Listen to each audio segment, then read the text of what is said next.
This is John, and you're watching The Music of the Movies. It was once said years ago in a review I read online that the score to The Patriot was John Williams on autopilot. That is to say that his contribution was merely that of checking a box and composing something the way that was expected and basic. And if there's one thing about John Williams, it's that he chooses what he works on very carefully. After all, he is one of the most sought-after talents in the industry. And that's not considering how he almost always has at least one film a year to do with Spielberg. So to assume that this was just something he sat down and did on a whim and without really any care is not really sensical to me.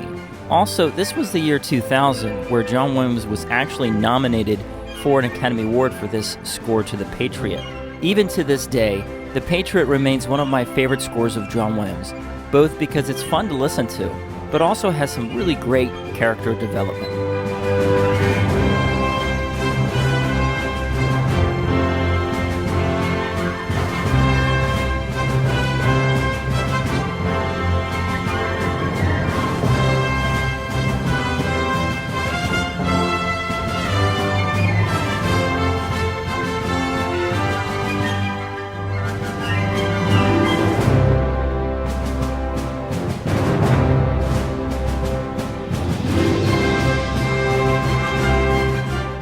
So, as we dive a bit deeper, there's one prominent moment in the score that I always remember when I think back to The Patriot.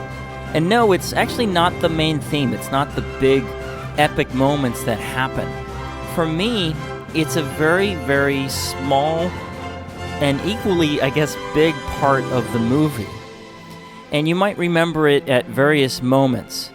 In particular, here's what I'm referring to.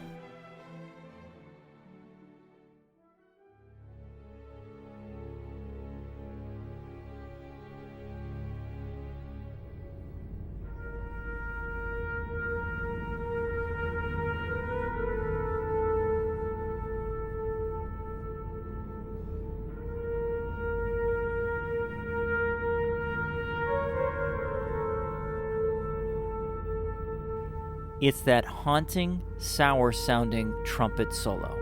This melody is brought forth various times throughout the film for very specific reasons. It's explained about halfway through the film by the main character, Martin. Now, before I show you this, notice the similarity between the scene both in how it's told and the style of music underneath all of it. In particular, the movie Jaws, for me, is a very direct correlation to this scene. Listen to how the music is also accomplished underneath this and Jaws. Not about the time you were born. I was drunk and foolish enough to answer it.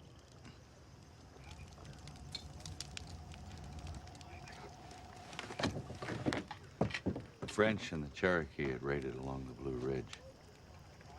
The English settlers had sought refuge at Fort Charles. By the time we got there, the fort was abandoned. They'd left about a week before. But what we found was... Go on. They'd killed all the settlers. Men. With the women and some of the children.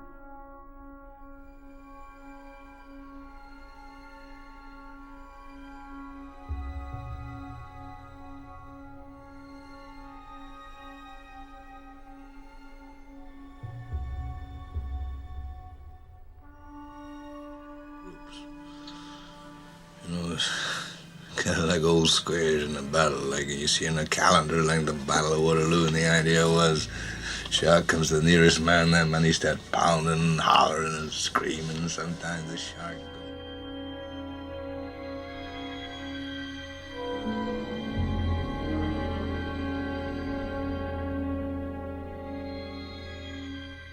That's pretty cool, isn't it? Obviously, when you have such a long span of work that a composer has built up, or even a director or cinematographer, you're going to see some similarities in how they do particular things. And in this case, obviously, there is some similarities there that has been brought up. I think it's really cool, though. So moving on, obviously that scene explains what Martin's thinking when that theme is brought up. It's about halfway through they do this. Now, I've seen other reviewers say that they think this theme refers to Tabington, but I don't believe that's true because this actually appears at the very beginning of the movie, once again when he's talking about these sins coming back to haunt him.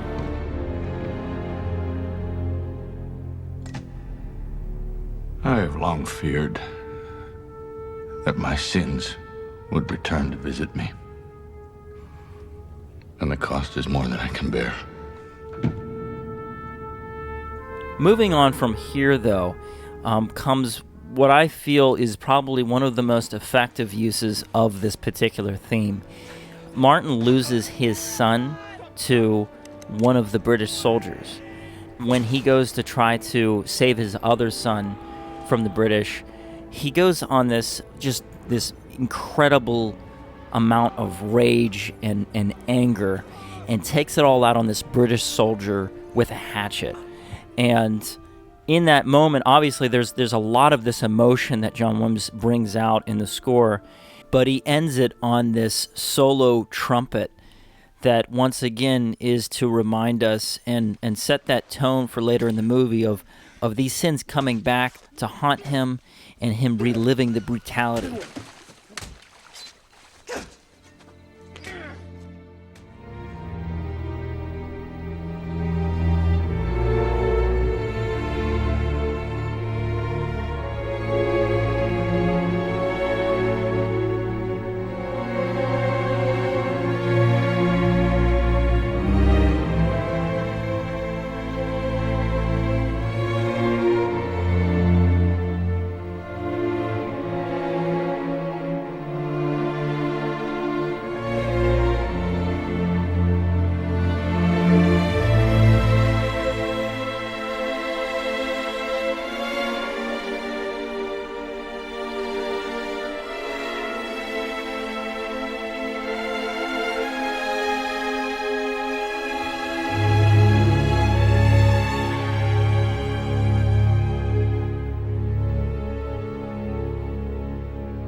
And there's that theme again.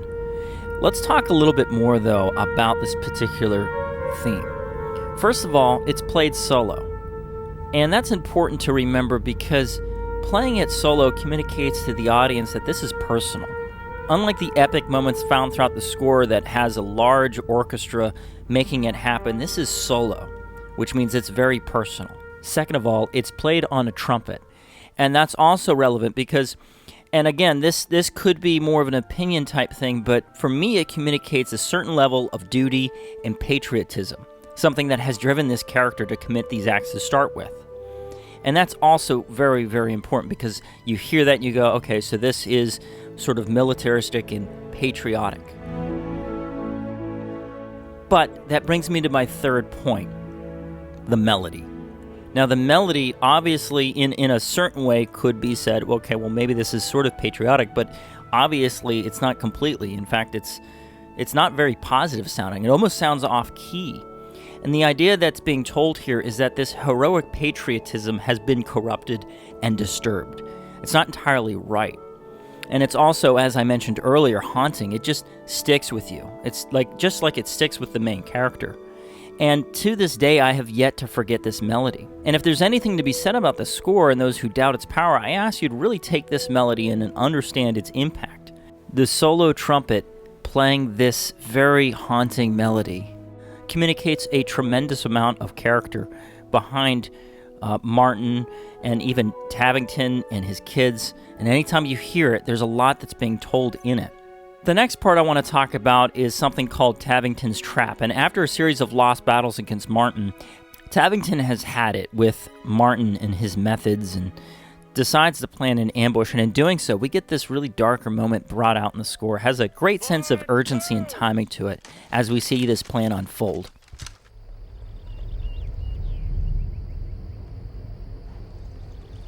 Sergeant, there's no need for you and your men to die. Leave the wagons and go. This is the King's Highway, and I advise you and your men to make way.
What I really like about this particular piece is John Williams' approach to creating urgency, which is a lot more nuanced and technical than some others.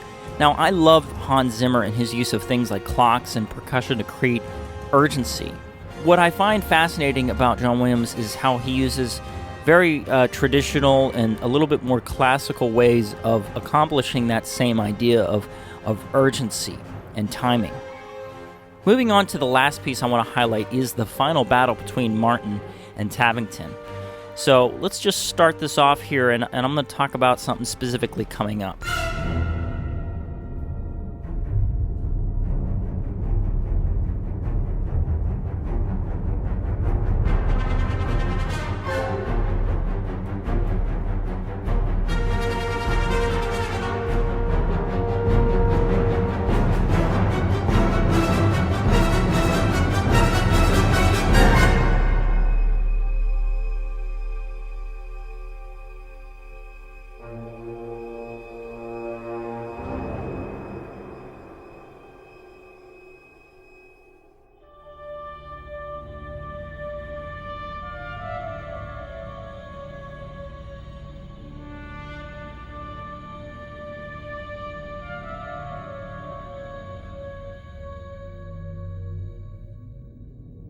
And once again, there is this theme being brought back to remind the audience of what has happened earlier. Because again, when we hear that, we instantly go, okay, this was a bad thing. Now, obviously, moving on, there's a lot of really cool moments that happen in this particular piece. But the next one I want to point out is, once again, that theme being brought back in a particular moment coming up here.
And the really interesting thing about the use of this theme in this particular part is that it sort of plays a trick on the audience.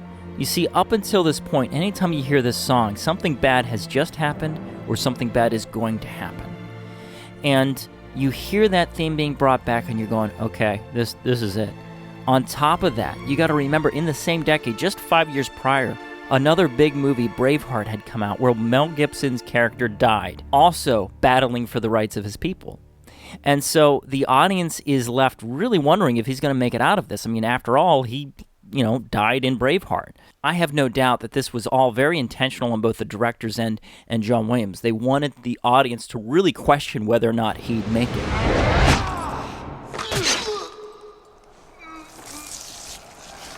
You're right.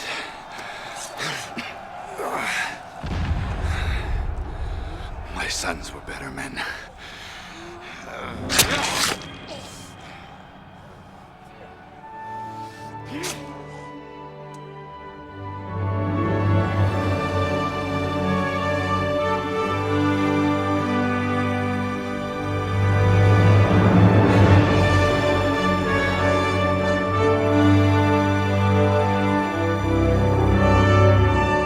So that about does it for this episode of Music of the Movies. I hope you enjoyed this, and thanks again so much for your support.